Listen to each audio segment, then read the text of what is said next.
شیطان کے چیلے lip trip کا جال لیے ہماری طرف بڑھ رہے ہیں. ہمیں ان کے مقابلے میں ایمان بچاؤ مہم چلانا ہے. اس لیے اس بات کو خوب سمجھ لیجئے کہ ایک مسلمان لڑکی کی شادی صرف مسلمان سے ہی ہو سکتی ہے.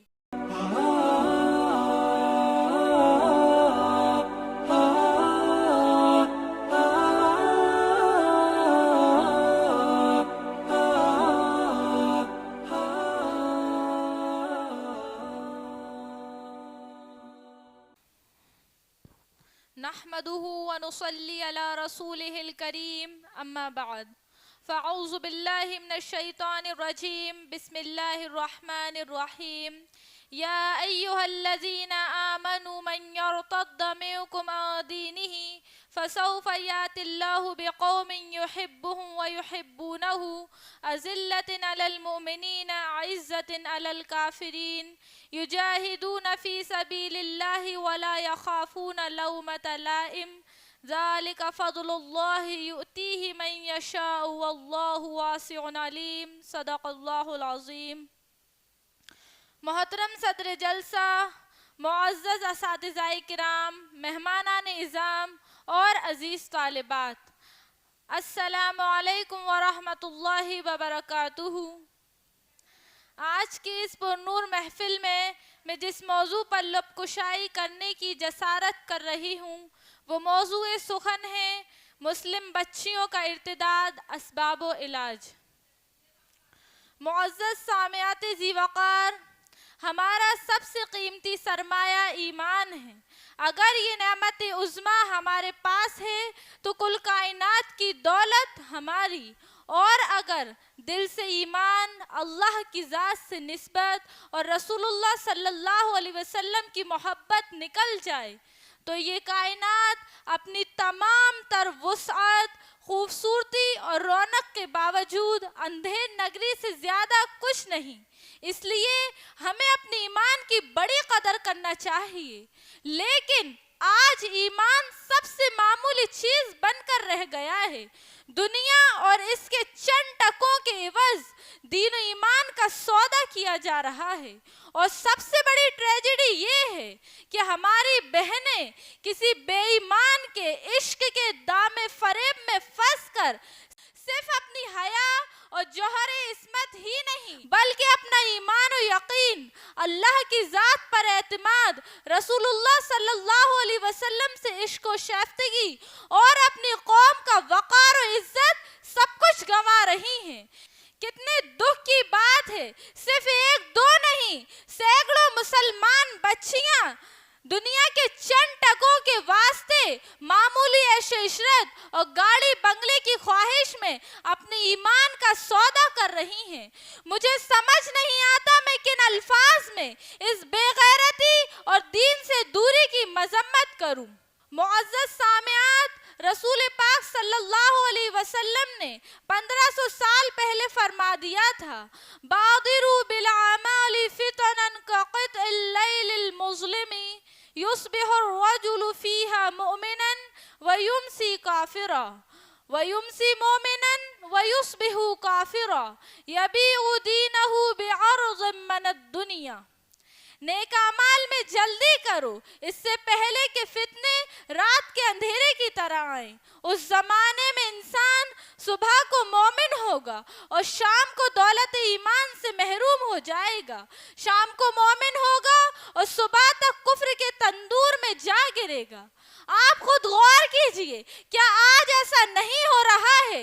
ایک مسلمان بچی صبح سویرے اسکول کے لیے نماز فجر پڑھ کر گھر سے نکلتی ہے اور پھر وہاں کسی دشمن اسلام سے آ کے چار ہوتی ہیں، یا شام کو نماز عصر ادا کر کے کوچنگ جاتی ہے اور وہاں کسی خبیث النفس، اوباش و بدماش لڑکے کے ٹچ میں آتی ہے، اور چند دنوں ہی میں نوبت یہاں تک پہنچ جاتی ہے کہ ایک باحیا ہوا کی بیٹی گھر سے فرار ہو کر خود کو ہوس کے خواہشام پنجوں کے حوالے کر دیتی ہے، اور پھر دین کے بدلے کفر، خدا کے بدلے پتھر کے بنائے ہوئے بت پوجتی ہے. قرآن کے عوض دیو مالائی شرکیہ کہانیاں اور احادیث کے مقابلے میں مشرکانہ لٹریچر پڑھتی ہے، ان نادانوں کی دنیا اور آخرت دونوں تباہ ہو جاتی ہیں۔ کہاں اسلام اور اس کا نظام تعلیم، اور کہاں کفر اور اس کی ناپاکیاں۔ معزز ماؤں اور بہنوں، آج کل غیر مسلم لڑکوں سے عشق کے نام پر تعلق بنانا ٹرینڈ بن چکا ہے، اس لیے میں چاہتی ہوں کہ اس مسئلے پر ذرا کھل کر گفتگو ہو۔ ہماری بہت سی بہنوں کو یہ غلط فہمی ہے کہ ہم ان سے شادی کے بعد بھی مسلمان رہیں گے، بلکہ ان کے بوائے فرینڈ ان کو یہی دھوکہ دیتے ہیں کہ شادی کے بعد تم اپنے دین پر عمل کر سکتی ہو اور میں اپنے دین پر رہوں گا۔ اس لیے اس بات کو خوب سمجھ لیجئے کہ ایک مسلمان لڑکی کی شادی صرف مسلمان سے ہی ہو سکتی ہے، اور اگر وہ کسی اور مذہب والے سے شادی کرتی ہے تو یہ شادی ناجائز تعلق ہوگا، اور لڑکی آگے چل کر اسلام سے نکل کر اپنے ایمان سے ہاتھ دھو بیٹھے گی۔ قرآن مجید میں اللہ کا صاف فرمان ہے، وَلَا تُنكِحُوا الْمُشْرِكِينَ حَتَّى يُؤْمِنُوا وَلَعَبْدٌ مُؤْمِنٌ خَيْرٌ مِّن مُّشْرِكٍ وَلَوْ أَعْجَبَكُمْ أُولَٰئِكَ يَدْعُونَ إِلَى النَّارِ وَاللَّهُ يَدْعُو إِلَى الْجَنَّةِ وَالْمَغْفِرَةِ وَيُبَيِّنُ آيَاتِهِ لِلنَّاسِ لَعَلَّهُمْ يَتَذَكَّرُونَ۔ اے مسلمان عورتوں، تم کسی بے ایمان سے اس وقت تک نکاح نہ کرو جب تک کہ وہ ایمان نہ لے آئیں۔ ایک مومن غلام بے ایمان سے بہتر ہے، اگرچہ وہ بے ایمان تمہیں کتنا بھی پسند ہو۔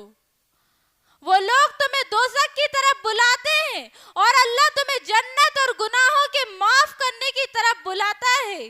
اللہ اپنی آیات کو کھول کھول کر بیان کرتا ہے تاکہ لوگ نصیحت حاصل کریں۔ اس آیت پر غور کریں، کتنے خوبصورت انداز میں اللہ جل جلالہ نے ہمیں سمجھایا ہے۔ صاف حکم ہے، ایک بے ایمان کتنا بھی خوبصورت، پیسے والا، عہدے والا ہو، اللہ کے نزدیک ایک غریب بلکہ کالا کلوٹا غلام مسلمان اس سے بہتر ہے۔ لہٰذا تم اپنی پسند اور محبت کے نام پر اپنے ڈھونگ کو چھوڑ کر ایمان والے کو چنو۔ حاضرین مجلس، اس بے دینی کی بنیادی وجہ مشرکانہ نظام تعلیم ہے۔ کوئٹ سسٹم کی تباہ کاریوں سے کون ناواقف ہے؟ تعلیم ہمارا بنیادی حق ہے، لیکن یاد رکھیے، ایسی تعلیم جو ہم سے حیا و پاک دامنی اور ہمارا ایمان چھین لے، اس تعلیم سے جاہل رہ جانا ہزار درجے بہتر ہے۔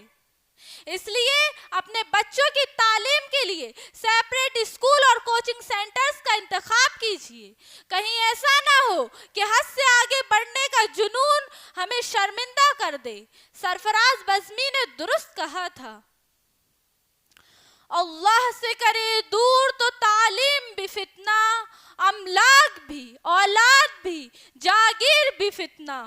نہ حق کے لیے اٹھے تو شمشیر بھی فتنہ، شمشیر ہی کیا، نعرہ تکبیر بھی فتنہ۔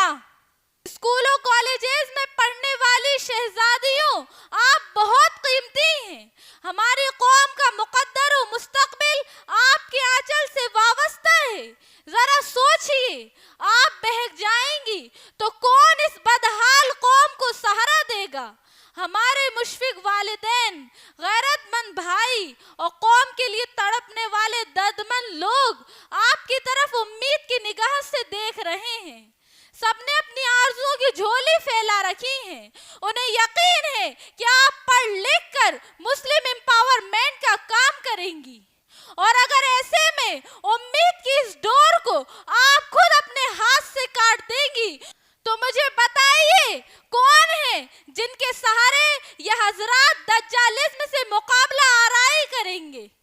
جواب دیجئے، سوچئے اور خوب سوچئے۔ اگر کلیجے پر چوٹ لگے تو اس لٹی پیٹی قوم کا سہارا بن جائیے۔ اپنی معمولی خواہش کے لیے ملت سے غداری مت کیجئے۔ اٹھ کے اب بزم جہاں کا اور ہی انداز ہے، مشرق و مغرب میں تیرے دور کا آغاز ہے۔ عزیز ماؤں اور بہنوں، دین و ایمان کے خاتمے کے کے اس دور میں ہمیں بہت احتیاط سے زندگی گزارنے کی ضرورت ہے۔ شیطان کے چیلے لپ ٹرپ کا جال لیے ہماری طرف بڑھ رہے ہیں۔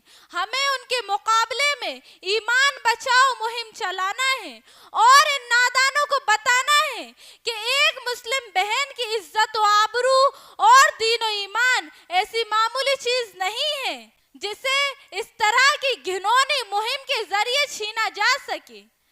لہذا ہمیں اللہ کی طرف پلٹ کر اپنے دین و ایمان کا تحفظ کرنا چاہیے۔ فَفِرُّوا إِلَى اللَّهِ إِنِّي لَكُم مِّنْهُ نَذِيرٌ مُّبِينٌ وَمَا عَلَيْنَا إِلَّا الْبَلَاغُ۔ السلام علیکم ورحمۃ اللہ وبرکاتہ۔